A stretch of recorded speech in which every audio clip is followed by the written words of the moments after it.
In this video, I'll show you how to replace the battery in your Audi A3 key fob. This is a really easy process. It'll just take you a few minutes, and the only thing you'll need is a CR2032 battery. You can get these batteries online, and if you're interested, go check out the first link down in the description, which will take you over to Amazon where you can find these batteries.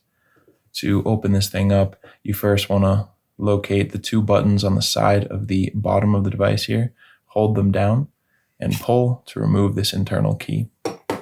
Now, on this part, there are two tabs that also need to be held. So you're going to hold those down and pull and wiggle out this internal part there that has the battery in it. And from here, you can just pull the battery out. And when you're putting your new battery in, you want to make sure that the positive side that has the text on it is facing down. Just click that into place like that. And now if you have the buttons facing up, you want the battery facing down. You want to see that text, and you're just going to slide it back into place and push it all the way down until you hear it click. Now you can just put the key back in there and you are finished.